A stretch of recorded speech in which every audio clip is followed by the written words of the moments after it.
라이브 비상대책위원회. 라이브 비상대책위원회 2부 시작하겠습니다. 코로나19 상황실로 이어갑니다. 3월 10일 화요일 확진자 현황을 보니 어제보다 131명이 늘었습니다. 확실히 감소 추세를 보이고 있습니다. 그래도 코로나 바이러스가 확실하게 박멸될 그날까지 안심하지 마시고 손 잘 씻어야 됩니다. 개인 위생 철저히 해주시기 바랍니다. 코로나는 코리아를 이길 수 없습니다. 2919님입니다. 택배 기사님들이 안 계셨다면 생활이 얼마나 불편했을까 생각하니 정말 고맙습니다. 특히 CJ 변기수 기사님 참으로 감사합니다. 저 기사님이 담당 그 동네 기사님이시군요. 네, 감사합니다. 9330님입니다. 아들은 산타 할아버지의 부재를 알게 된 이후에 택배 기사님을 실존하는 히어로로 알고 있고 용돈 많이 주신 할아버지 다음으로 제일 좋아해요. 코로나 위험에도 성실히 일하시는 기사님 정말 감사합니다. 저도 어렸을 때 우체부 아저씨 기다렸던 그 생각이 나는데, 네. 우체국 아저씨들보다 택배 아저씨들이 지금은 아이들한테 더 많은 꿈을 배달하고 있는 것 같습니다. 8118님. 저는 5층 다세대 주택에 사는데요. 택배하시는 분을 만나 우리 집 배달되는 물품은 제가 수령할 테니 저에게 연락하랬더니 굳이 괜찮다고 사양하시더군요. 제 생각에는 도와드리려고 했는데 좀 민망했습니다. 시간 되시면 이런 다세대나 다가구 사시는 분들은 택배하시는 분들의 수고를 조금이라도 덜어주면 좋지 않을까 생각합니다. 5층 다세대 주택, 특별히 엘리베이터가 없는 이런 집은 짐을 가지고 올라가는 게 힘들잖아요. 그래서 이렇게 배려하는 따뜻한 마음인 것 같은데요. 네, 택배 기사님 조금 편하게 하셔도 될 텐데 그래도 집 앞까지 안전하게 이렇게 배달해 드리려는 그런 정성인 것 같습니다. 6301님, 어제 라면 한 박스 택배로 샀어요. 4시쯤 배달이 온다기에 4시에 문 열어놓고 따뜻한 차 한 잔 대접할까 하여 물 끓여놓고 기다리는데 소리가 나서 나가보니까 벌써 문 뒤에 놓고 저만치 뛰어가고 계셨어요. 저는 85세 아들 같아서 따뜻한 차 한 잔 줄 시간, 마실 시간이 없어 내 마음이 짠하네요. 택배 아저씨 오늘도 고맙습니다. 감사합니다. 네, 감사합니다. 택배 기사님들. 승현님, 대구 거주 중입니다. 재택근무 중인데 집중력이 점점 떨어집니다. 마스크는 오브제라도 동네 들어오는 수량이 얼마 안 돼. 급하신 분들 구매하라고 해당 요일에 줄 안 섰어요. 네, 훌륭하십니다. 대구까지 택배 안 막힌 것만도 너무 감사하고 힘드신데 당분간 주문 안 하고 있습니다. 이렇게 따뜻한 마음들이 코로나를 이기고 있습니다. 잠깐 인터뷰로 이어가겠습니다. 하늘이 무너지고 있다. 모두가 주식시장에서 탈출하라. 떠날 수 있다면 떠나라. 미국 뉴욕 증시가 폭락하면서 전문가들 사이에서 이런 말이 나왔습니다. 떠날 수 있다면 떠나라.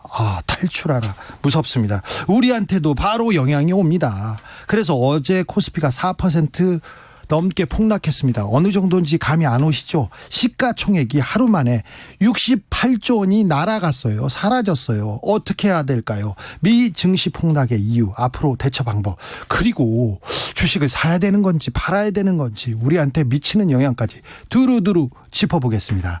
앞 프로그램이죠. 최경영의 경제쇼 진행을 맡고 있는 KBS 보도본부의 경제 전문 기자입니다. 경제 전문가입니다. 최경영 기자 모셨습니다. 안녕하세요. 안녕하십니까. 진실탐사 엔터테이너 최경영입니다. 엔터테이너요? 탐사 보도를 쭉 하다가 이제 또 경제까지 이야기하다 보니까 네. 제가 뭘 하고 있는 건지 잘 모르겠습니다. 네. 예. 아무튼 경제 뉴스를 쏙 귀에 쏙, 맘에 쏙 이렇게 전해주고 계십니다. 어제 미국 뉴욕 증시가 폭락했습니다. 떨어질 줄은 알았어요. 예상을 했는데 어제 큰 쇼크로 다가왔습니다. 예. 이유가 뭡니까? 주말에 유가가 많이 하락했죠. 예. 브렌트 유가 24%까지 하락을 했고, 브렌트 유가 하락한 이유가 러시아하고 사우디아라비아가 유가를 좀 합의를 하기 위해서 감축 합의를 하지 않을까 싶었는데, 항상 합의하고 어느 정도 성격을 내놨죠. 그런데요. 합의할까 싶었는데 사우디아라비아가 그냥 증산할래. 그렇게 나의 길을 가겠다. 예. 러시아도 나의 길을 가겠다. 그럼 뭐 이렇게 되다 보니까 미국, 러시아, 사우디아라비아 이게 세계가 가장 큰 나라들이거든요. 네. 석유와 그 가스 관련해서는. 근데 이제 두 나라가 가장 큰 두 나라가 증산을 하겠다라고 하니까 유가가 당연히 폭락할 수밖에 없고 아니 경제가 지금 불안하니까 더 석유를 많이 내놓고 많이 팔면 석유값이 유가가 하락합니다. 가스값도 하락합니다. 근데 경제에 왜 악영 아닌가요? 경제가 더 좋아져야지. 누가 보더라도 지금 저성장의 국면이잖아요. 예. 그래서 드라이버들 그러니까 운전하시는 분들은 아무 상관이 없겠지만 우리 같은 경우에 이제 수출 가공을 해서 원자재를 가공을 해서 중국에다 팔지 않습니까? 네. 그래서 석유 가격이 어느 정도 보존이 돼야 예. 그걸로 마진을 가지고 중국에 어떤 제품을 화학 제품 같은 거를 수출을 한단 말이죠. 예. 그러면 100이 석유 가격이 100에서 50으로 떨어졌다면 저희가 파는 가격도 50에서 한 60이나 70까지밖에 팔 수가 없는 거예요. 100에서 떨어져야죠. 그렇죠. 그러니까 120 정도에 팔던 것을 갑자기 7, 80에 팔아야 되는 경우가 생기는 거죠. 네. 우리처럼 가공품이 많은 이런 나라들은 치명타를 입게 되고 예. 호주 같은 나라들 또 석유를 먹고 그 사는 나라들 있지 않습니까? 네. 예, 그 천연 자원이 굉장히 많은 나라들이 있는데 호주, 브라질, 러시아, 사우디아라비아 다 이런 나라들인데 그런 나라들은 또 그만큼의 레버뉴 자신들이 벌어들이는 수익 자체가 줄어들게 되거든요. 예. 그럴 수밖에 없으니까 이제 전체적으로 소비가 줄어드는 상황에서 소비가 그렇게 많지 않은 상황에서 원자재 가격, 원유 가격까지 떨어진다면 오히려 경기 침체를 가속화시키는 요인이 되기 때문에 굉장히 안 좋은 상황에서 원유 가격 폭락이 나온 거죠. 네. 예. 원유 가격 폭락으로 인한 증시 폭락이 그 큰 영향이 됐다고. 그렇죠. 이제 네. 코로나19까지 겹친 겁니다. 그게. 예. 코로나19에 대해서는 이 경제 충격을 완화하기 위해서 트럼프 정부나 미국 정부에서 좀 대비하고 있었을 거 아니에요. 0.5%포인트 전격 금리 인하가 인하를 있었죠. 했죠. 예. 근데 금리 인하를 하고 난 다음에도 앞으로 또 한두 번 더 인하할 것이다. 그래서 올해 안에 아마 미국은 금리가 거의 0%에 가깝게 될 가능성이 높아요. 네. 그럼에도 불구하고 시장이 이제 믿지를 않은 거죠. 왜냐하면 2008년, 2009년 금융위기 이후에 계속 사실은 모든 네. 경제의 3주체가 있지 않습니까? 정부, 가계, 기업이 있는데 네. 대부분의 정부와 대부분의 가계, 기업들이 빌려서 생활을 한 거예요. 예. 저금리다 보니까. 그렇죠. 근데 언제까지 빌려서 생활을 할 수 있을까라는 의문이 생긴 거죠. 네. 빌려서 생활을 하면 기본적으로는 이게 선순환 사이클로 돌아가려면 예. 기업들이 고용을 많이 하고 고용을 많이 하면 임금이 높아지면 소비가 늘어나고 소비가 늘어나면 다시 생산이 늘어나고 고용이 늘어나는 이 선순환의 구조가 돼야 되는데 이 사이클이 잘 돌아가야죠. 일본 그렇죠. 유럽 그렇죠. 미국 그렇죠. 한국 그렇죠. 다 똑같이 선진국 경제라는 곳들이 이 임금 부분에서 다 정체를 했어요. 예. 지난 10여 년 동안. 네. 그래서 이게 무슨 현상이지라고 생각을 하는 거예요. 그래서 그 현상이 뭔가 아마존 이펙트 때문인가? 아마존이 워낙 인터넷으로 싸게 팔기 때문에. 네. 그다음에 중국이 세계 공장을 자처하면서 중국이 싸게 팔기 때문인가? 여러 가지로 분석을 하고 있는데 그럼에도 불구하고 또 이런 분석까지 있습니다. 이코노미스트에서는 노동조합이 붕괴가 되면서 노동조합이 스스로 임금을 올릴 수 있는 지금 협상 대상자가 대부분의 아니죠. 나라가 아니기 때문에 네. 그렇기 때문에 임금이 올라가는 이런 선순환 구조가 안 되는 것인가 여러 가지 분석이 있는데 네. 뭐가 맞는지는 모르겠지만 지금 현재 그 현상이 몇 년 동안 일어나고 있는 건 사실이에요. 예. 그래서 그게 언제까지 지속될 수 있을까? 이렇게 저성장을 하면서 소비도 잘 안 되고 그런데 과잉 공급인 상황이잖아요. 예. 계속 찍어내서 만들고는 있어요. 그러니까 거의 디플레이션까지 갈 수 있지 않을까라는 그런 위기감이 있으니까 네.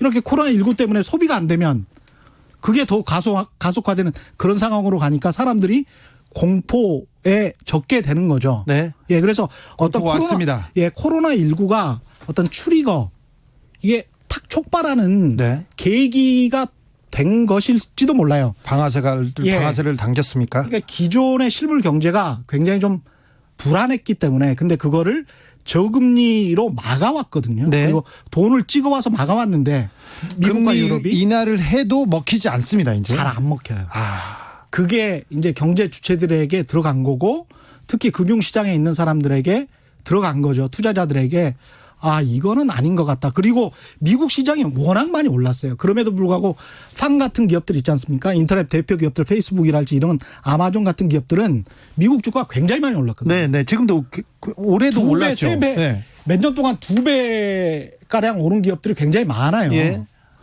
그런 기업들이 많기 때문에 어떤 주가가 폭락하는 변명거리 코로나19가 네. 그걸 적절히 제공해 줬다. 이렇게 분석도 가능하겠죠. 아, 네. 밖에서 볼 땐 몰랐는데 최경영 기자님 안에서 이렇게 얘기하니까 엄청 똑똑하네요. 네. 그래서 예. 하나 더 묻겠습니다. 한 발 더 들어가 보겠습니다. 세계 경제 상황이 심각하죠. 얼마나 심각합니까? 그러니까 그것도 심각하다도 세계 경제를 그 쪼개놓으면 돼요. 세계라는 것도 나라별로 쪼개고 네. 경제라는 것도 나라별로 쪼개 그 주체별로 쪼개면 그게 네. 확연히 드러나는데 네. 이탈리아 같은 경우에 지금 코로나19에 가장 심각한 타격을 받고 있고 예. 지금 미 달러화 대비 우리 환율이 오늘도 1,195원 정도인데 계속 오르고 있습니다. 그럼에도 불구하고 1,200원 위로 갔다가 다시 예. 내려왔잖아요. 예. 이게 의미하는 건 뭐냐면 시장에서 한국을 그렇게 위험하게 보지는 않고 있다는 거예요. 한국은 독일의 국채 가격 같은 경우도 굉장히 올라가고 있지만 이탈리아의 국채 가격은 급락을 하고 있거든요. 예. 이런 거를 잘 봐야 되고 그러니까 상대적으로 봤을 때 이탈리아가 지금 재정이 그 GDP 대비 정부 부채 비율이 한 140% 정도 됩니다. 예. 조금 안 되는데 우리는 한 40% 정도 돼요. 40%. 예. 재정 건전성은 정부 재정 건전성은 한국이 굉장히 독일 단단하네요. 수준이에요. 네. 한국이. 예. 그래서 이제 다른 요인들을 감안을 안 한다면 가계부채가 좀 문제가 됩니다. 가계부채가 문제가 되는데 특히 그리고 이제 대기업들은 상당히 돈을 많이 쟁여놓은 수준이고 많이 그래서 쟁였죠. 중소기업과 자영업이 안 좋고 가계가 좀 안 좋다. 상당히 안 좋다. 예. 근데 정부는 상당히 돈이 많다. 네. 그래서 다른 곳보다는 양적 완화나 금리를 내릴 수 있는 여지가 있다. 여러 정책을 쓸 수 있는 카드도 많고요. 카드가 있다. 그렇기 때문에 우리 입장에서는 최상의 시나리오는 다른 나라가 먼저 망해주는 게 좀 미안합니다만은 네. 자본주의가 정말 잔인한 거라서 네. 다른 나라가 먼저 망해주면 우리가 IMF 때 당했던 것처럼 금융시장의 금융자본이 우리나라도 굉장히 많이 축적이 돼 있거든요. 그렇죠. 그래서 가서 좀 먹으면서 그것 가지고 또 용이하다가 사다리를 걷어차는 그런 방식으로밖에 지금 생각할 수 있는 어떤 다른 방법들이 잘 떠오르지가 않습니다. 그렇지 않으면은 구조조정을 해야 되는데 구조조정은 가계나 기업에게 굉장히 큰 시련과 아픔을 줄 것이기 때문에 그렇습니다. 예, 일단은 세계 경제 상황은 쭉 훑었습니다. 이탈리아까지 그러니까 유럽까지.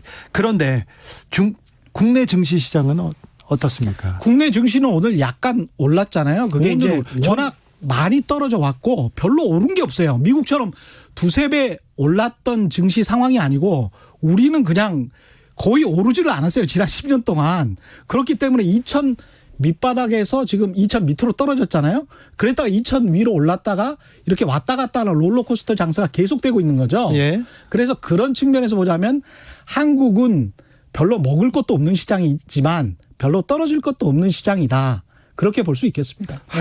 그러니까 한국 경제에 대해서는 지금 좀 단단하다 이렇게 생각하고 있군요. 급락은 보이지 않을 것이라고 이렇게 예상하시는 건가요? 단단하다기보다는 남들보다는 약간 낫다. 그렇지만 미국 쪽에서 가령 금리를 갑자기 인상하겠다. 중국 버르장머리를 좀 고쳐주기 위해서 그런 식으로 만약에 트럼프 대통령이나 다음 재선하는 대통령이 정책을 바꿔버린다면 네. 중국과 거의 연동돼 있는 한국의 환율이랄지 그다음에 기업들 그걸 감안해 본다면 중국 경제에 굉장히 우리가 의존적이거든요. 그런 측면에서 중국 경제가 위험해지면 우리 경제는 한 방에 훅 갈 수도 있습니다. 그래서 미국이 금리 인하 기조로 이렇게 쭉 가주는 것이 우리한테는 사실 시간을 버는 것이고 그런 측면에서 다른 나라가 먼저 좀 좀 안타깝지만 네. 먼저 좀 재물이 알겠어요. 되는 게 우리로서는 훨씬 더 낫다. 그런 상황입니다. 지금 그 하이에나처럼 기다리고 있는 거예요. 네. 금융자본주의가. 다시 또 국내 상황으로 또 돌아오겠습니다. 홍남기 부총리가 앞으로 3개월간 공매도를 제한하겠다. 예. 그리고 거래 금지 기간을 확대할 계획이다. 이런 얘기를 했는데 이거 어떤 얘기입니까? 그러니까 뭐 공매도가 집중되는 종목에 관해서는 다음 날에 공매도를 금지하겠다는 거잖아요. 예, 예. 예. 근데 이제 그것을 앞으로 뭐 영국이 그렇게 하면 좋겠다라는 개인 투자자들은 굉장히 많죠. 네, 정치자들은 공매도가 뭔지도 몰라요. 자, 예. 공매도라고 하는 거는 자기 예. 돈 없이도 주식을 사는 거지 않습니까? 원래는 자기 돈 없이가 아니고요. 예. 그러니까 그만큼 주식을 사놓고 네. 이 주식이 떨어질 거라고 생각해서 공매도를 하는 거죠. 네. 그래서 이제 공매도를 하게 되면은 그래서 주가가 계속 떨어지게 되면 그 차익 이상으로 이제 이 사람은 먹을 수가 있으니까. 예. 그래서 나중에 이제 가판 놓기만 하면 되는 거니까요. 네. 그 주식은. 그러니까 돈을 실제로 쓰지 않고 그 사기도 하고 팔기도 하는 그런 제도 아닙니까? 그렇죠. 일종의 이제 옵션이라고 할 수 있겠죠. 파생 상품이라고 할 수 있습니다. 네, 그런데 예. 왜 이 위기 상황에서 공매도를 금지하고 나온 거예요? 그게 근데 한시적으로 그렇게 금지를 네. 시장이 아무래도 그 볼러타일 하잖아요. 그냥 굉장히 좀 유동적이잖아요. 왔다 갔다 하지 않습니까? 네. 아까 롤러코스터 이야기했지만 네. 그래서 장을 좀 안정시키겠다 한시적으로 예. 그런 정도의 조치죠. 근데 네. 이것을 영원히 뭐 공매도를 금지하겠다 이렇게 갈 수는 없죠. 마이콜 김님, 시청자 수준을 너무 낮게 보는 거 아닙니까? 아니요, 죄송합니다. 그런데 많은 사람 중학생들도 예. 이 그 내용을 듣고 좀 공부하고 같이 이해하라고 하는 건데 제가 사과하겠습니다. K77739677님, 어떤 경우라도 우리는 다른 나라의 금융사륙은 안 했으면 좋겠어요. 블랙머니의 아픔을 전가해 주는 건 죄예요. 근데 이런 의미가 아니시잖아요. 그런 의미는 아닌데 자본주의가 정말 냉정하고 우리가 세계 자본주의를 보면서 한국이 살 길을 먼저 생각하는 게 저는 이제 경제쇼를 진행하면서 그럴 수밖에 없게 되더라고요. 그래서 네. 우리 노동자들 기업인들의 아픔을 먼저 생각할 수밖에 없다. 자영업자들의 아픔을 먼저 생각할 수밖에 없다. 그런 측면에서 말씀드린 겁니다. 그런 측면입니다. 이해하셨죠? 네. 하이드님, 최경영 기자님 경제쇼 하실 때는 주로 듣는 입장이었는데 패널로 나오시니까 날아다니시네요. 네. 더 날아다니셔도 됩니다. 네. 3984님, 두 분 목소리가 헷갈려요. 어느 분이 최경영 씨인가 주 기자님인가 헷갈려요 이랬는데 네. 이거 좋은 소리 아닌 것 같은데요. 좋은 소리가 아니네. 네, 그러니까 좀 억울하다 이러고 좀 억울하다. 제가 지금 약간 좀 낫지 않습니까? 그래도 목소리나 뭐 얼굴이나 뭐 이런 측면에서. 어디 가서 참 그러세요? 네, 네. 장우미님, 저도 어제 손절했습니다. 오늘은 더 떨어졌더라고요. 자, 여기서 네. 한 발 더 갑시다. 최 기자님, 네. 지금 주식을 살 때입니까, 팔 때입니까? 한국 주식 같은 경우는 지금 주식을 보유하고 있는 사람은 팔기가 좀 약간 좀 헛갈리는 시점 같아요. 아직 좀 어려운 시점이죠. 예. 그리고 현찰을 가지고 있는 사람도 지금 들어가기가 헛갈리는 시점. 그래서 네. 경제쇼에 출연하는 그 경제평론가들이랄지 애널리스트들도 다 똑같이 지금은 관망이다. 네. 예. 관망을 해야 된다. 왜냐하면 이 롤러코스터 장이 어디까지 갈지 모르고 그다음에 우리는 코로나19가 약간 감소세고 어느 정도 잡히는 것 같은 분위기지만 유럽과 미국은 이제 시작이거든요. 네. 그래서 1분기 때만 당할 줄 알았어요. 코로나19에. 예. 근데 세계 무역이라는 건 다 연동돼 있고 연결돼 있지 않습니까? 그래서 유럽 당하고 미국 당하고 이렇게 차례차례 당하다 보면 우리는 무역에 치중하는 나라잖아요. 그래서요. 그렇죠. 그렇게 되면 1분기, 2분기, 3분기 올해 전체가 좀 안 좋을 수 있어요. 그래서 아니, 처음에는 1분기만 안 좋을 것 같았는데 아주 안 좋을 수 있기 때문에 1분기로 분명히 상당히 마이너스가 될 가능성이 높고. 예.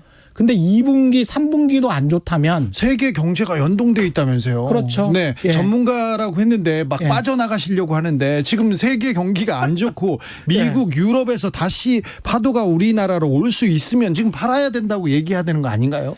근데 그럼에도 불구하고 어느 정도까지 떨어질지는 미래는 아무도 예측을 못 하니까 지금 현재 포지셔닝이 그렇다면 보유를 하고 있다면 또는 현찰을 가지고 있다면 네. 좀 기다려 보시라라고 생각을 합니다. 아직은 관망해라. 예. 네. 8260님, 공매도는 기울어진 운동장 속에서 개인 투자자들이 손해보는 구조예요. 개인이 공매도하기 힘들다면 공매도를 금지하는 게 옳다고 봅니다. 어떻게 보세요? 공매도와 관련해서는 이걸 말씀드릴게요. 그러니까 주식시장은 저는 자본주의를 믿고 있는데 주식시장이 기본적으로 기업의 가치를 찾아가는 시장입니다. 그래서 자본주의는 궁극적으로 성장하고 순이익이 많이 나는 기업의 주가가 궁극적으로 오른다는 믿음을 가지고 있다면, 주주는 기업의 주인이다라는 믿음을 가지고 있다면 성장의 과실을 장기적으로 찾아가는 게 그게 자본주의 정신에 입각하는 것이고, 사실 공매도에 아우성 칠 필요가 없습니다. 그런 생각을 가지고 있다면. 왜냐하면 오래 갖고 있으면 기업의 본질 가치를 찾게 되고, 기업의 본질 가치를 찾게 되면 주가는 오르게 됩니다. 그동안의 배당금을 계속 받으면 되니까요. 그래서 자본주의를 정말 믿는다면 하루하루에 일비하지 마시고 오늘 내가 팔았어야 되는데 공매도 때문에 더 떨어진 것 같아. 그게 맞을 거예요. 맞을 수는 있지만 내가 10년, 20년 이 기업의 주인으로서 행세하고 그리고 그 자본주의가 앞으로 계속 성장한다는 것을 믿는다면 공매도에 또 너무나 이렇게 개념하는 것도 네. 그렇게 바람직한 자세는 아니다. 그렇게 생각합니다. 경제 전문가 최경영 기자의 말이었는데요. 예. 저는 동의하지 않아요. 전문가들이 항상 장기적 가치, 예. 기업의 미래를 보고 막 예. 이렇게 말은 그렇게 하고 예. 자기들은 다 팔더라고요. 또 한 가지 있어요. 왜냐하면 공매도라는 거는 일종의 이제 70년대 이후에 자본주의가 발전하면서 금융시장은 시큐리타이제이션, 모든 게 주식화되는 과정이거든요. 그래서 네. 금융시장의 선진화라는 측면에서 봤을 때도 공매도를 전면적으로 금지하면 퇴행하는 거지 앞으로 가지는 않는다. 그런 생각입니다. 예. 지금까지 경제 전문 기자 최경영 기자 함께했습니다. 오늘 감사합니다. 고맙습니다. 이창숙님, 팔 수가 없어요. 손해가 엄청나서. 이런 분들 많은데 조금 있으면 좋아질 거예요. 한국은 나아지고 있습니다. 분명히 아까 최경영 기자가 지적했듯이 환율도 그렇고요, 주가도 그렇고 좀 자기 자리를 지키고 있는 것 같아서 그렇게 불안해할 필요는 없는 것 같습니다. 라디오 정보센터로 가겠습니다. 정한나 씨. 코로나19 국내 감염자의 증가 추세가 주춤하나 싶더니 오늘은 서울 구로구 신림동에 위치한 콜센터에서 집단 감염이 확인됐습니다. 현재까지 확인된 확진자는 61명이고 3명은 그들의 가족으로 합하면 모두 64명입니다. 문재인 대통령은 요양병원, 요양원 등 밀집 공간에 소규모 집단 감염 우려가 있는 만큼 대구 경북 지역을 중심으로 철저하게 진단검사를 실시하라고 지시했습니다. 국회 보건복지위원회에서 코로나19 대처를 위한 보건복지부의 추가 경정 예산안을 놓고 여야 의원들의 질타가 이어졌습니다.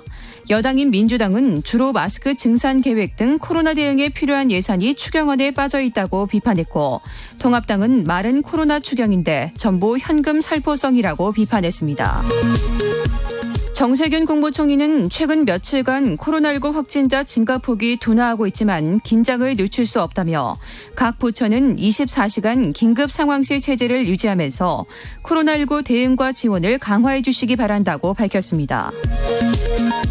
정부가 금융시장 변동성 확대에 대응하기 위해 3개월 동안 주식시장에서 공매도 제한을 강화하기로 했습니다.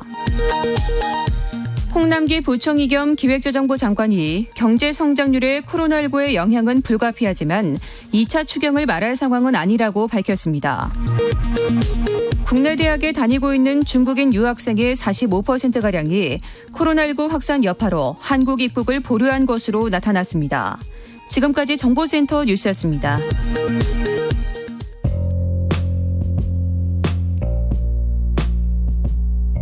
당신의 저녁은 예전 같진 않겠지만 계속 똑똑해진다.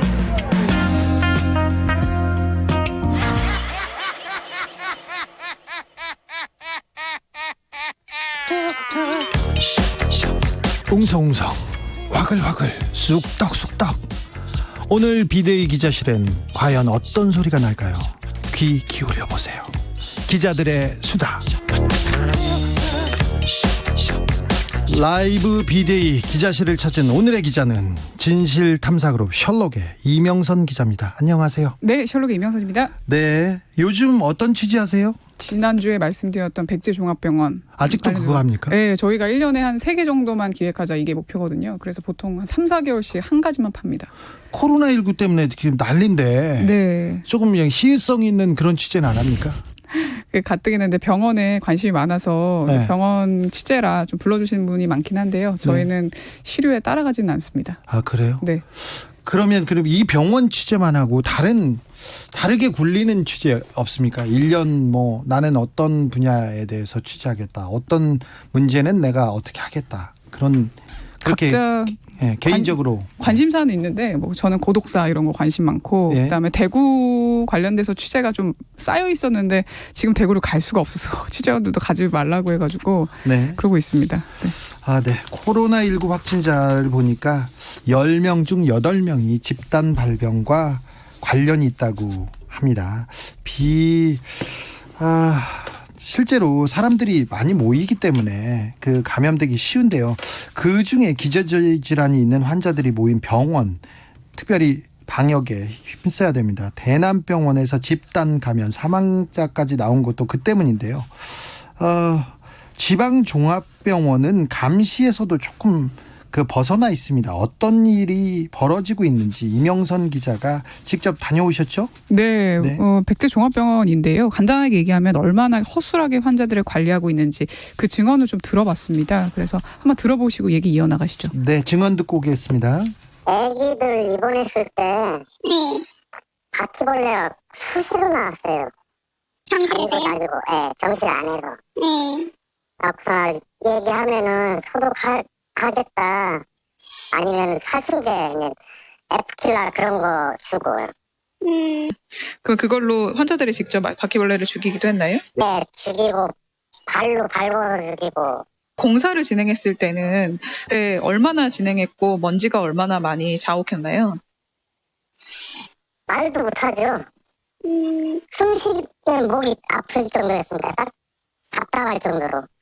그러면서 겨울이라 환기도 제대로 못하고 깐난 애기들 돌아다니는데도 아예 장비 위험한 물건들 아예 연장들 치우지도 않고 그렇게 비치해놓고 그냥 아예 작업을 했으니까 건의했더니 건의해갖고서 좀 봐볼 때나 그런 때는 좀 30분 정도 일찍 끝내갖고서나 좀 그렇게 해달라고 해도 알았다고만 말로만 하지 제대로 이루어진 건 하나도 없었으니까요.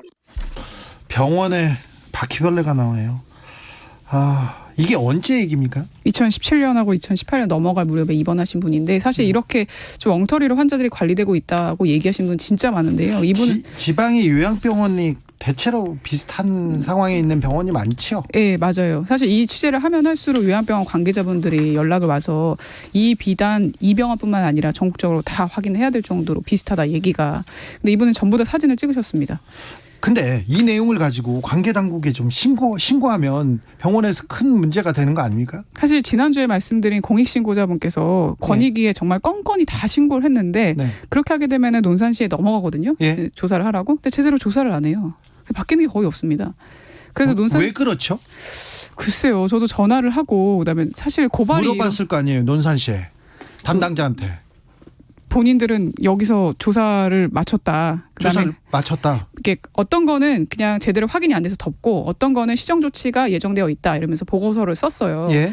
근데 이게 하나하나 확인을 해야 되는데 제대로 확인을 안 한 걸로 보여요. 그러니까 음악격리병실 같은 경우에도 있긴 한데 그게 제대로 작동하지 않는다고 내부자가 얘기하거든요. 그런 식으로 대충 보는 거죠. 대충요? 네. 아무래도 그 공무원과 그 병원 간의 결탁 이런 걸 의심할 수밖에 없는데요. 제가 여기 백제병원에서 요양병원을 운영 중이라고 했잖아요. 예. 요양병원의 이재효 병원장을 직접 만났는데 우리 형인 이재성 병원장, 백제병원장이 논산시장이랑 친하다 이렇게 공공연하게 저한테 얘기할 정도로 그 논산시와 되게 가깝습니다, 병원이. 아니 기사를 쓰고 그 공무원한테 이러면 큰 문제가 될 거라고 하면 언론은 무서워하는데 이런 분들. 별로 무서워하지 않는 게 좀 저도 당황스럽습니다. 그래요? 네. 착한 얼굴로 가서 그래요. 그 무서운 얼굴로 가야 되겠군요. 아, 그러게요. 이 좀 정리하면 뭐 녹이 쓸어 있는 그릇에 밥을 줘서 그것도 뭐 사진으로 남기셨고, 더 황당한 건 화재가 4번 났는데 휠체어를 타고 있는 이 목소리의 주인공이 4번 중에 3번을 불을 껐어요. 좀 황당하죠. 화재가 왜 이렇게 납니까? 그 건물과 건물 사이에 화단 비슷한 게 있는데 거기서 담배를 핍니다. 사실 그것도 좀 문제가 있는데 거기서 작은 화재가 많이 나요. 네. 네, 근데 거기서 이제 불도 제대로 진압도 안 되고 소화기도 작동하지 않았던 거죠. 이렇게 병원에서 위생도 안 지키고 이렇게 그 법규를 계속 어기면, 크든 작든 계속 어기면 병원 주변 사람들 그리고 보호자들이 계속해서 신고를 하거나 문제 제기를 할 거 아니에요. 맞아요. 정확합니다. 그러니까 이분 같은 경우에는 좀 나이대가 젊은 편이라 되게 적극적으로 항의를 했고 결국에 강제 퇴원당했다 이렇게 주장을 하시는데, 네. 근데 이 지방 특성상 연세가 있으신 분들이 많아요. 네. 그래서 강력하게 항의를 잘 안 하시는 편입니다. 네. 그리고 지역 사회가 워낙 좁아서 자기 뭐 조카의 친구가 여기 다니고 이러니까 또 말씀하시기도 굉장히 꺼려하고. 이게 핵심인 것 같아요. 지역 사회, 우리끼리. 네. 그러니 뭐 대충 넘어가자, 대충 봐주자. 맞습니다. 네. 사실 이제 제가 순천에 있는 또 대형 병원을 취재하고 있는데요, 지금요. 네. 네. 거기도 더합니다. 더해요? 공무원이 불러서 당신이 이렇게 내부 고발하면 이 병원이 뭐 어떤 거점 병원이나 응급 관련돼서 정부에서 제대로 지원 못 받으면 어떡하냐 이렇게 얘기할 정도거든요. 아, 그래요? 네, 그런 것도 지금 계속 취재를 하면서 확인이 되고 있는데요. 이게 지역사회 특성이 서울 경기권하고는 정말 다른 것 같아요. 네, 달라요. 네, 진짜 확실히 느껴져요. 그 지방 도시, 그 지방에서만 굴러가는 그 메커니즘이 있습니다. 그래서 외부의 힘이 필요하고요. 그래서 언론이 그 활동을 해줘야 되는, 그 역할을 해줘야 되는 게 그런 의미가 또 있습니다. 네, 사실 제가 오늘 얘기하고 싶은 거는 급식비 관련된 얘기를 하려 왔는데 시간이 남았나요? 급식비는요? 이게 이준영 병원 이사장의 와이프가 예. 이 급식 재료 관련돼서 좀 해서는 안 되는 그런 것들을 네. 하기 때문에 거기서 또 돈을 벌고 있군요. 예. 급식비로. 네네네. 급식비 재료비가 다른 병원에 비해서 굉장히 높습니다. 네. 네, 강북 삼성이나 뭐 대전 보훈병원 같은 경우에는 이 입원 수익액 대비 한 3-4% 정도 그 입원 재료비가 나오거든요. 급식 네. 재료비가. 근데 이 병원은 11에서 12%입니다. 그러니까 일반적인 제대로 된 병원에 급식 재료비가 10배 넘게 책정되어 있는 거예요. 네. 근데 병원의 급식 그 질은 굉장히 형편이 없습니다. 병원비로 돈 벌고 그리고 밥 팔아서 또 돈 벌겠다는 그 소리잖아요. 네. 네. 아유, 좀 안타깝네요. 근데 고발을 계속 하는데 이 병원에서 바뀌지 않습니까? 그래도 사실 2018년이 들어서고 나서는 좀 많이 바뀌었어요. 특히 이제 그 병상 간 거리 있잖아요. 네. 그 병상 간 거리도 메르스 사태 이후에 그걸 너무 좁게 두면은 감염의 위험성이 커지니까 최소한 1m 이상 떨어뜨려 놔라. 네. 근데 이걸 그래야죠. 했는데 이 병원이 역시 안 지켜가지고 적발이 됐습니다. 네. 네, 그것도 다시 확인이 필요한데 문제가 심각하죠. 네. 지방에 있는 병원들의 무책임하고 무책임으로는 부족하죠. 비위생적이고 관리 소홀, 이거 너무 화가 납니다. 참고로 그 논산 백제병원은 코로나19 감염에 걱정 없이 진료 가능한 국민 안심병원으로 지정되었다고 합니다. 네. 기자들의 수다 여기까지 하겠습니다. 진실탐사그룹 셜록의 이명선 기자, 오늘도 고생 많으셨습니다. 네, 감사합니다. 감사합니다. 교통정보센터로 가겠습니다. 공인혜 씨. 네, 이 시각 교통정보입니다. 반가운 봄비지만 빗길 미끄럼 사고가 많이 발생하고 있습니다. 특히나 길이 굽어 있는 램프 구간 지나실 때 더욱 조심하셔야겠는데요.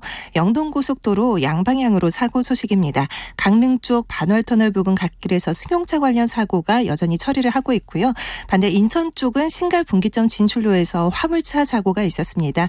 이 처리 끝났지만 부근으로 정체가 남아있고 이후 월곡 분기점에서 영동선 시점 쪽으로도 길게 지나시기 더딥니다.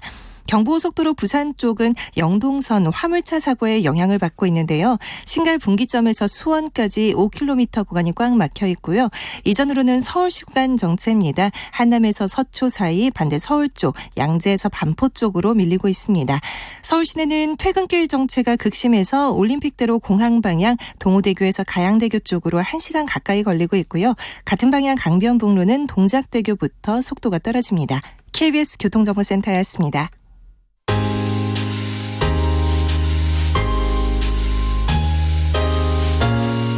당신의 퇴근길, 야근길, 하굣길, 정처 없이 걷는 길, 그 모든 길에 변함없이 함께합니다.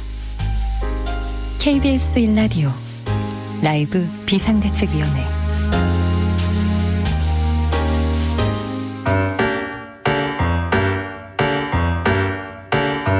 정치판에 쏟아지는 말말말, 그 말 속에 숨어있는 의도를 낱낱이 파헤쳐봅니다. 정치 알고 보면 더 재밌다. 정치의 속내. 정치 해설사, 정치연구소 싱크와이의 김성애 소장님 모셨습니다. 안녕하세요. 네, 안녕하세요. 네, 정치의 속내, 오늘 주제부터 만나보겠습니다. 오늘의 주제는 물러나는 사람들입니다. 물러나는 사람들이 많은 철입니다. 그렇죠. 그런 시즌이 왔습니다. 첫 번째 주인공은 이름이라도 누군가요? 알리고 물러나면 얼마나 뿌듯합니까? 그러게요. 예, 첫 번째 주인공은요. 더불어민주당 민병두 의원 얘기부터 시작해 보겠습니다. 민병두 의원 아직 물러날 생각이 없는 것 같은데요. 예, 뭐 기자회견을 예고하고 있죠. 15일에 기자회견을 하겠다라고 하는데 그래도 네, 뭐 그런데 공당이라는 게 선거가 뭐 무소속으로 나가거나 다른 방식을 취하는 게 결코 쉽지 않은 게요. 그렇죠. 나가면 잘 되는 경우가 없거든요. 네. 예, 그리고 특히나 지금처럼 시스템 공천이 확립되어 있는 상태에선 한번 당원들의 눈밖에 나면 그 다른 어떠한 정치적 활동도 하기가 어려워지기 때문에 예. 근데 시스템 공천이라고 하는데 왜 이 사람이 공천됐는지, 왜 여기는 전략인지, 왜 이 사람은 비례 후보도 안 됐는지, 순번에 들어가기는커녕 왜 그런 기회조차 갖지 못했는지 저도 모르겠어요. 민주당도 마찬가지고요. 미래통합당 전혀 모르겠어요. 예, 어느 정당이나 선거 기간에는 정말 수많은 목소리들이 개입을 합니다. 그리고 그 간절한 염원들과 이 적나라한 욕망들이 끊임없이 부딪히죠. 그렇기 네. 때문에 100% 완벽한 공천이라는 것은 전 존재하지 않는다고 그런 생각하고요. 건 없죠. 예. 하지만 그렇지만 이런 정도로 시스템으로 해서 공천을 한 거면 전 일단 민주당이 그렇게 해서 공천을 해간 과정 자체는 보시면 생각보다 엄청 많은 사람들이 이번 일을 통해서 정계에서 빠지게 됐습니다. 네. 뭐 원혜영 의원부터 시작해서 그 실제로 경선을 치러서 진 데도 되게 많지 않습니까? 예를 들어 강북의 오영식 의원도 이번에 도전했다 실패했고요. 지금 안 보이고 있지만 굉장히 많이 물러나는 사람들이 있었기 때문에 저는 그런 것이 대신 이게 극적인 뉴스로 막 컷오프 됐다 이렇게 알려지지 않으니까 사람들이 뉴스를 모르고 지나가서 그렇지 상당 부분 진통을 겪고 있었다. 그런 점에서 저는 물갈이가 좀 되고 있다라고 보고요. 물갈이 되고 있습니다. 민병두 의원은 좀 억울할 것 같습니다. 근데 전 민병두 의원의 일은 사실은 보도가 된 내용이 있기 때문에 뭐 100% 억울하다 이렇게 말하기는 어렵지만 여하튼 이 다른 사건들과 좀 결이 다른 점이 하나 있고 예. 당시에는 의원이 본인이 의원직을 내려놓고라도 그 진위 여부를 가리겠다는 결기를 보여줬다는 점에서 그리고 최고위원이 이제 최고위원회를 통해서 사표가 반려됐기 때문에 그냥 넘어갔던 거였거든요. 그때 검증 과정이 있었지 않습니까? 예, 그렇죠. 네. 그리고 이번에도 사실은 이 문제가 불거질 거라고 생각했지만 본인이 의혹을 불태웠고 동대문이 민병두 의원이 아니면 어렵다라는 여론도 사실 있는 것이 있기 때문에 시도를 했던 거지만요. 저는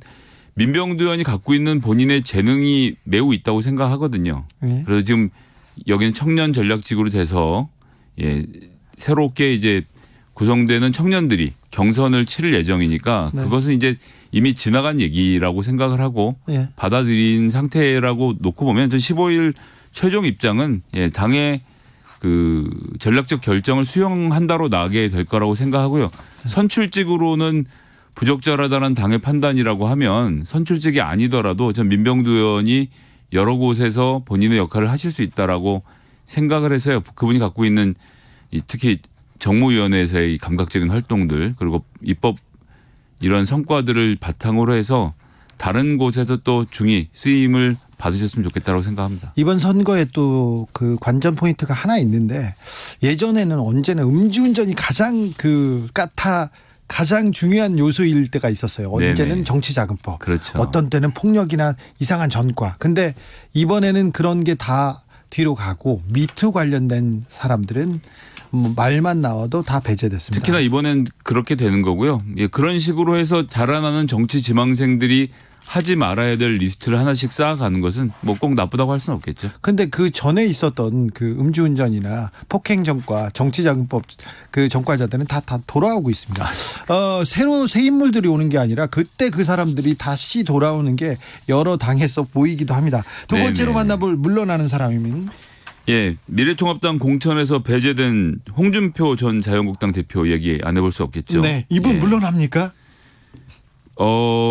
일단 공천이 안 됐죠. 네. 이런 상태로는 안 되는 것 같고 황교안 대표에게 다시 한번 공을 넘기긴 했는데 좀 네. 결론적으로는 저는 출마는 어려울 거라고 보고 있습니다. 아 그래요? 네. 어려울까요? 이분 또 꾀를 내서 이렇게 재주를 부리지 않을까 이렇게 생각이 드는데요. 전 황교안 대표에게 공을 다시 넘긴 이유는 황교안 대표를 지목해서 나를 자른 것은 당신 아니냐라는 정치적 메시지를 던졌다라고 보고요. 그리고 근데 나 당장 다른 데 출마하겠다 어떻게 하겠다가 아니라 황교안 네가 나 잘랐지 이 얘기를 하고 언제까지 답을 달라는데 너무 많이 시간을 줬어요. 그래서 출마를 안 하려고 하시나 이런 생각도 합니다. 진짜. 예, 저는 그래서 무소속으로 나갈 가능성은 없다고 보고요. 어쨌든 PK라고 불리는 부산 경남 지역에서 그 홍준표 대표의 어떤 인지도와 여러 능력이 있지 않습니까? 저는 예. 그렇기 때문에 당에 남아서 무조건 다른 후보들을 돕는 방식으로 해서 미래통합당의 경남 지역 선거를 책임지는 모양새를 취하고 그것을 통해서 지지도를 확보해 놓은 다음에 다음번 대권 경쟁에 다시 뛰어들게 되지 않을까. 저는 좀 다르게 생각하는데요. 네, 제 생각이고. 4695님, 홍준표 전 대표가 아직도 그 정치력을 많이 발휘하고 있기 때문에 이렇게 물러나지 않을 것 같기도 한데 지켜보시죠. 4695님, 이제 개혁의 시작이 되어가는 중인데 서로 공천받기 위해서 다툼하지 마시고 경선을 하여 깨끗하게 당을 위해 물러나는 그런 의원들이 되었으면 합니다. Please save me 님은 기준이 참 고무줄이네요 이런 얘기도 했고요. 장호민 님은 그런데 당의 기여도 역할 등등 당내에서 보는 시각과 지역 국민들이 보는 시각 제3 국민들이 보는 시각이 온도차가 너무 커요 이런 얘기를 하시네요.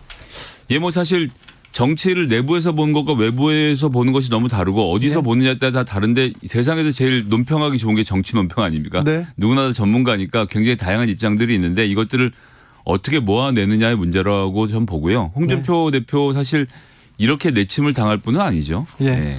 저기 소장님은 김영호 공관위원장의 지금 그 미래통합당의 공천 내용 어떻게 보세요? 정치공학적으로 보시면? 정치공학적으로 보면 잘했죠. 아, 그렇죠. 시원하다. 뭘 많이 쳐냈구나 싶은데 안을 들여다보면 특히나 박근혜 이름 석자가 들어간 양쪽을 다 쳐낸 거 아닙니까? 네. 박근혜 대통령의 탄핵에 깊이 관련했던 분들하고 박근혜 대통령의 탄핵에 깊이 반대했던 분들 네. 양쪽을 다 쳐냄으로써 국민들이 보기에는 아, 뭔가 시원시원하게 하고 있다. 사실 고관여층들이나 그 사람이 누군지 아는 거지 남들이 보기에는 제3선 의원들 대구 경북에서 다 파내고 서울 지역 험지에 투입하고 막 이런 과정들 그리고 이게 잡음이 안 나오게 양쪽을 공정하게 쳐내서 당내에서도 큰 반발이 없게 진행을 하고 있지 않습니까? 역시 김영호 위원장이다 싶은 생각이 들고요. 이것은 그런데 이제 또 다른 걸 내포하고 있는 건 김영호 위원장의 시간은 지나가고 있고 다시 황교안 대표의 시간이 돌아오고 있습니다. 그 첫 주자가 홍준표 대표가 전 대표가 황교안 대표를 다시 불러낸 거죠. 당신의 정치적 결정은 무엇이냐라는 질문을 한 거고 홍준표 대표가. 예, 황교안 대표가 여기에 대해서 어떻게 대답하느냐가 중요한 문제이기 때문에 정치 구단인 김영호 공천위원장의 이런 흐름을 황교안 대표가 어떻게 잘 이어갈 것인지를 또 지켜보는 것이 관전 포인트가 되지 않을까. 네, 그 흐름도 재밌는 포인트네요. 2080님, 홍준표 전 대표가 종로로에 무소속으로 출마하겠다고 으름장을 놓으면 아마 재검토할지도 몰라요. 이런 의견 주셨어요. 예. 아, 이분 정치 발단은 됩니다. 예, 전 근데 홍준표 대표가 다음번 대선을 노리는 사람이라고 하면 무소속으로 가는 일을 하지 않을 거라고 봅니다. 자, 물러나는 사람들 세 번째 주인공은 누군가요? 예, 어제 불출마 선언을 한 분이죠. 미래통합당 정병국 의원 이야기를 했으면 합니다. 정병국 의원이 불출마 선언을 했어요. 미래통합당에서는 불출마 선언을 한 사람들이 민주당보다 훨씬 많은 것 같아요. 예, 뭐 그렇게 느껴져요. 그렇습니다. 제가 말씀드렸던 대로 민주당은 시스템 공천으로 경선을 통해서 사라진 사람들이 많은 거고, 예. 예, 미래통합당은 그보다는 훨씬 더 그 강한 힘으로 밀어낸 것이 많은 것이니까 그건 뭐 좀 다른 다른 입장이겠죠. 민주당도 뭐 문희상, 이해찬, 원혜영, 임종석, 추미애, 박영성, 진영, 유은혜, 김현미, 뭐 강기정, 이목희, 민병도, 이석현, 이종걸, 오영식 의원 등 세 보면 날아간 사람이 꽤 많거든요. 날아간 사람도 많은데 네. 장관 자리도 있고 그렇죠. 뭐 자리 있는 분들 그런 셈이죠. 그런데 네. 이제 정병국 의원 제가 그 높이 칭찬하고 싶은 지점은 이런 겁니다. 그렇죠. 이제 이분 5선인데다가 그리고 그렇습니다. 이미지도 좋고요. 젊어요. 양평에선 그리고 건들 자가 없고 양평에서는 그 지역에서 신망이 굉장히 두텁습니다. 그렇습니다. 네. 근데 이제 입장문에서 제가 좀 좋게 봤던 부분은 4반세기 정치 여정 가운데 늘 개혁의 칼을 주장해 왔다. 이제 그 칼날이 저를 향한다. 거부하지도 피하지도 않겠다. 이제 저는 책임을 지겠다라고 하면서 공관위 결정을 수용했잖아요. 공관위에서 컷오프 당하셨어요? 원래 이제 수도권 험지 출마를 종용을 했죠. 그런데 자기 지역구를 그렇게 버리고 못하겠다. 그렇게 수도권으로 못하겠고 가라고 하니까 예, 나는 여기서 물러서겠다라고 한 점에선 전 대단히 높은 점수를 드리고 싶고 그런데 지역구 의원은 사실은 국회의 흐름을 보면요. 3선 정도가 적당합니다. 네. 그리고 3선 이상의 국회의원을 할 사람은 더 큰 정치적 야망을 드러내야 하는 거죠. 그렇죠. 원내대표, 당대표. 그러면 도지사나 시장 거치고 나서 대권으로 가는 길을 놓아야 된다. 이렇게 생각하시는 분들 있겠죠. 그런 정도의 자질이 있고 그런 정도의 비전이 있는 사람은 지역구에서 저를 3번 이상 찍어주세요라는 얘기를 할 수 있는 거고요. 네. 그런 비전이 없는 분들은 3번 정도 하면 사실은 다른 사람에게 자리를 양보하는 것이 또 좋은 일이라고 생각합니다. 그래서 뭐 3선 금지법이라는 것도 만들려는 흐름들이 항상 있는데 네. 전 뭐 법 자체는 반대하지만 지역구의 정서라는 것은 한 의원이 10년 정도 했으면 네. 그 의원에게 더 큰 그림을 볼 수가 없으면 다른 사람이 나왔으면 좋겠다라는 게 또 동네 정서라는 점. 그렇죠. 그 정서가 공감이 되기도 합니다. 그렇죠. 예, 뭐 그럴 필요가 있고요. 그래서 좀 새로운 물들이 들어오고 물갈이가 되는 것도 정치에서 좋은 일이니까요. 정병국 의원이요. 혹시 비례대표로 미래한국당 가는 거 아닙니까? 저기 그 전에 불출마 선언을 했던 박형준 씨 지금 평론가로 그 활동하고 있는데 네. 그분도 불출마하다가 갑자기 미래한국당 나가겠다고 하다가 비난받자 뭐 생각을 접으셨잖아요. 설마 비례 후보를 뽑는데 다선 의원들이 가서 도전을 하겠습니까? 그런 건 되게 이상한 그림이라서 그 당 자체가 설마라니요. 정치는 생물이어서 모르고요. 미래한국당이 생겼잖아요. 제가 설마라고 말씀드리는 것은 가지 말라라는 얘기를 이제 국민적 공감대를 형성하고 싶은 거죠. 안 됩니다. 그 비례는 초선에게 주어지는 것이 맞다고 생각하고요. 예를 들어서 예전처럼 그러니까 소장님 김종인이라는 그 분이 계세요. 불세출의 5선 네, 비례. 그분이 다시 지금 정계 복귀해가지고 지금 칼자루를 휘두르겠다고 하시지 않습니까? 뭐 그분의 정치적 입장이란 건 참 보기 민망할 경우가 많은데 정책적으로는 사실 들을 이야기들이 많거든요. 아니요, 저는 그렇게 생각 안 합니다. 그렇습니까? 네, 네. 그런데요. 예, 뭐 그렇기 때문에 본인이 또 나오겠다고 하면 글쎄요. 근데 황교안 대표가 2012년에 박근혜 대표가 했던 모양대로 네. 정책을 선거에서 바람을 일으키고 끝나고 나서 토사구팽할 생각이라면 그렇게 하시면 안 될 거라고 생각하고요. 정말로 김종인 표 개혁 정책들, 재벌 개혁, 경제 민주화를 할 생각이라면 뭐 했으면 좋겠다라고 생각하는데 말해봐야 소용이 없는 얘기겠죠. 저도 그분 때문에 그분 책 다 읽고 꼼꼼히 봤는데요. 좀 지금하고는 시대하고 조금 떨어져 있고요. 그분이 역술가 분들하고 친한데 그 조언을 하는 역술가 분들도 조금 많이 시대에 뒤떨어진 분입니다. 반우님 네. 설마에 어떻게 대응하시려고요? 저하고 비슷한 생각이시네요. 폴 브라운님입니다. 법조인 교수들 이제 고마해라. 많이 묵었다 아이가. 이분들 와서 정치 잘한다고 정치하겠다고 이래라 저래라 하는데 이제 노동자 중소기업 중소상인 대표 청년 대표가 국회 진출해야 하지 않을까요? 이렇게 폴 브라운님 지적하셨습니다. 저는 기본적으로 정치는 전문가의 영역이기 때문에 네. 그리고 협상이 제일 중요한 포인트거든요. 네. 그렇기 때문에 협상하는 능력, 중재하는 능력을 키워온 정치 전문가들에게 정치는 맡겨두시고 네. 그 사회에서 성공한 분들은 그 성공한 분야에서 계속 잘 계셨으면 좋겠어요. 네, 근데 소장님, 아까 그 말이 청년들, 정치에 도전하는 청년들한테는 지금 서운하게 들릴 수도 있습니다. 정치에 도전하는 청년들은 젊어서부터 정치에 도전해서 정치를 하면 되죠. 꼭 네. 그것이 국회의원이 아니더라도 시도의원부터 시작해서 올라가는 방법도 있고요. 어쨌거나 정치의 영역에서 젊은 시절부터 고생하고 노력하는 청년들이 정치가 잘 되긴 바라는데요. 청년의 목소리를 내는 것이 꼭 연령으로 생물학적으로 청년은 아니라는 점. 버니 샌더스는 지금 나이 80에도 청년 정치를 하고 있지 않습니까? 네, 그런 그렇죠. 점도 같이 봐야겠죠. 네. 27살 정의당 1번 비례대표한테 디스하는 건 아니죠? 아유, 진짜 전혀 생각이 없었습니다. 그리고 저는 놀랐어요. 주승용 민생당입니다. 주승용 의원이 불출마 선언을 하다니요. 예. 이분 자기 욕심 굉장히 많은 분이신데.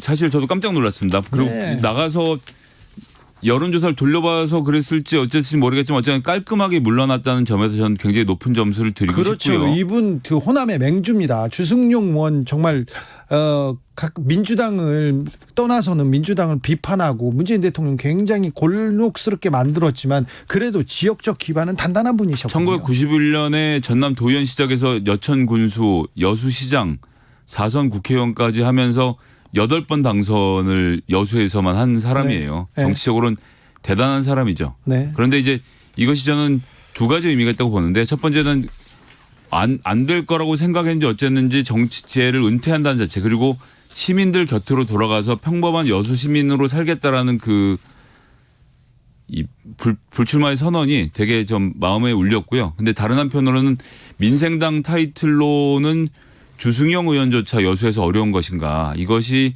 민생당이 지금 갖고 있는 걱정이 아닐까라는 또 불안함도 들더라고요. 맞아요. 민생당 어려워서 선거에서 어려워서 이런 결정을 하기도 했을 거예요.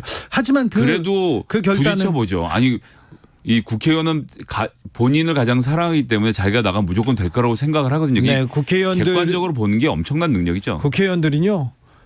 태양이 자기 중심으로 돈다고 생각하는 사람들 되게 많고요. 국회의원들 300명 중에 250명 정도는 자기가 대통령 될 거라고 이렇게 생각합니다. 대통령보다 훌륭하다는 사람들 많고요. 저기도 그래서 뭐 정치적 호불호가 있었고 여러 가지 논란도 있었지만 지난 30년 동안 항상 긴장하면서 살았던 것 같습니다. 이제 가까이 있는 아내를 비롯해 가족들과 함께 하겠다라는 주승용 의원 응원 보내드립니다. 그만 읽어도 됩니다. 네. 지금까지 정치의 속내 정치연구소 싱크와이의 김성애 소장 함께했습니다. 감사합니다. 네, 감사합니다. 네. 라이브 비상대책위원회 이제 마칠 시간입니다. 봄이 오는 비가 오는 화요일이었습니다. 봄이 짧아서 굉장히 귀합니다. 금 같습니다. 그런데 시국이 어수선하고 코로나 때문에 한숨만 많아집니다. 그런데 봄입니다. 즐기셔야 됩니다. 산책하셔야 됩니다. 봄은 짧습니다. 봄밤은 짧습니다. 오늘 퀴즈 정답은 포퓰리즘이었습니다. 모바일 커피 쿠폰 받으실 분은 라이브 비데이 홈페이지에서 확인하십시오. 저희가 마구마구 드리겠습니다. 저는 사라 브라이트만과 안드레아 보첼리가 부른 Time to Say Goodbye 들으면서 여기서 마무리하겠습니다. 저는 내일 오후 5시 5분에 돌아옵니다. 지금까지 주진우였습니다. 저는 조금 있다가 아닌 밤중에 주진우에서 인사드리겠습니다. 감사합니다.